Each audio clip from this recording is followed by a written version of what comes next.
German Chancellor Friedrich Merz said his country was no longer living in peace, as Russia's Foreign Minister Sergei Lavrov accuses Germany of renazification. According to Associated Press, it comes as cyber attacks and drone flights targeted Germany and several other European countries. "We are not at war, but we no longer live in peace either," Merz told entrepreneurs at the Schwarz Ecosystem Summit in Berlin on Friday. "The threat is real," he added. Merz didn't allude to a certain country as the actor behind those attacks but listed a whole range of hostile actions that cause him concern. Acts of sabotage on a daily basis. Attempts to paralyze data centers. Cyber attacks, he said. Lavrov hit back Merz's remarks, saying militaristic rhetoric is growing every day there, in Germany. His famous expression he has already used on several occasions says that he pushed through constitutional amendments, and more money can be spent on arms and the development of military infrastructure and military potential, Lavrov said at the United Nations in New York. The number of serious airspace violations in Europe has spiked this month, including by Russian warplanes. But not all NATO allies agree on how to respond. Poland is ready to use lethal force. Others say that must only be a last resort. Regardless of who is to blame, European leaders believe that Russia is testing NATO. Military planners in Moscow can observe how Western forces react, and countering intrusions by relatively cheap drones is a financial burden on the Allies. In the wake of the drone incident in Poland, NATO launched Operation Eastern Sentry, with Britain among the Allies to send more air defense equipment.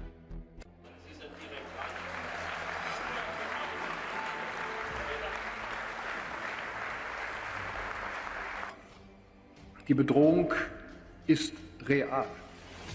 Sie lesen es in den Zeitungen, hören es in den Nachrichten. Drohnenüberflüge, Ausspionieren, Tiergartenmord, massive Bedrohung einzelner Personen des öffentlichen Lebens, nicht nur in Deutschland, sondern auch in vielen anderen Ländern Europas. Sabotageakte täglich. Der Versuch, Datencenter lahmzulegen. Cyberattacken. Ich vermute mal, hier im Saal ist wahrscheinlich jeder Zweite mindestens schon einmal davon betroffen gewesen, wie seine Datennetze und Infrastruktur angegriffen wurden. Wir sind nicht im Krieg, aber wir leben auch nicht mehr im Frieden. Und das muss uns klar sein, wenn wir die Herausforderungen bestehen wollen, vor denen wir jetzt stehen. Und das Ganze wiederum geht nur, wenn wir ein wirtschaftlich starkes Land bleiben.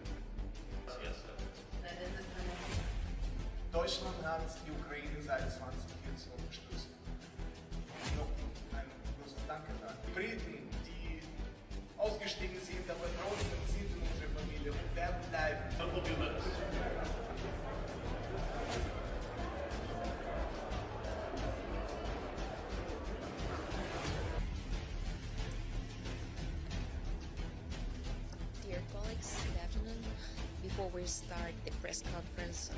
Насчет милитаризации Германии мы не раз высказывали свою озабоченность, глубокую озабоченность.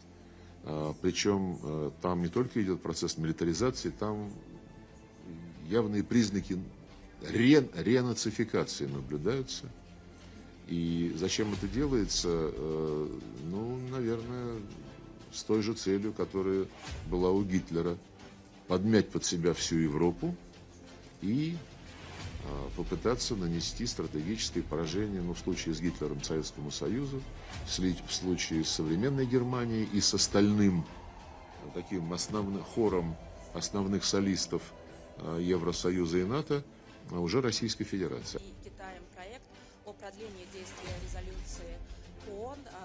Мерц, по-моему, вчера сказал опять, что мы еще не в состоянии войны, но уже не в состоянии мира.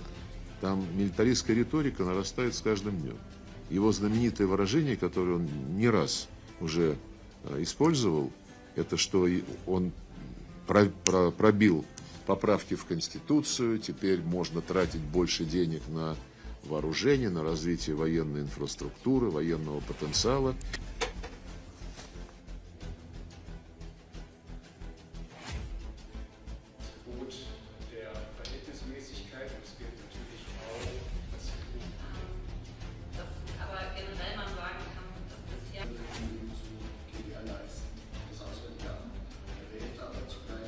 Unser Ziel ist es, dort das Zulaufen auf eine Konfrontation zu vermeiden. Die israelische Regierung hat ja öffentlich gemacht, dass sie den Schiffen der Flottille eben keinen Zugang zum Gazastreifen als aktiven Kriegsgebiet gewähren möchte und diese Einfahrt nach Gaza zu verhindern.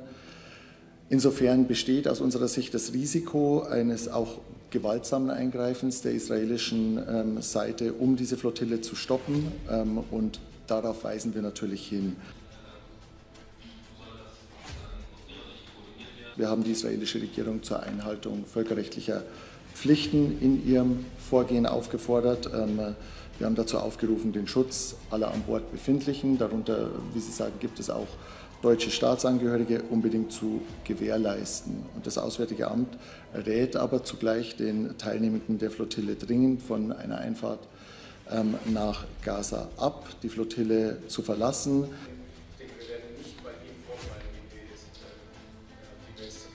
Ansonsten kann ich sagen, dass es eine gute Nachricht für Moldau und Europa ist, dass die deutliche Mehrheit der Moldauerinnen und Moldauer für den pro-europäischen Kurs der Partei PAS, Partei für Aktion und Solidarität der Präsidentin Maja Sandu, gestimmt hat.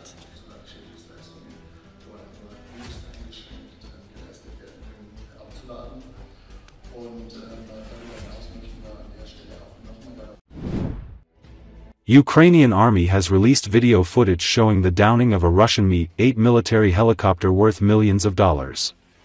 The footage shared in Telegram channel of Ukraine's unmanned systems forces captures the moment of the strike on the Mi-8 helicopter followed by explosion. The operation to take down the expensive Russian military helicopter was carried out by the 59th Brigade of Ukraine's unnamed system forces. The commander of the unmanned systems forces, Robert Magyar Brovdi, announced the downing of the helicopter on September 29.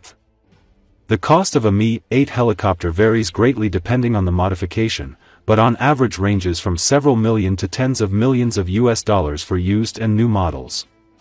Being a Russian-built utility helicopter, Mi-8 is often found operating in hostile environments and remote destinations. It can carry up to 4 tons of cargo either in its large rear loading cargo hold, or as a slung load.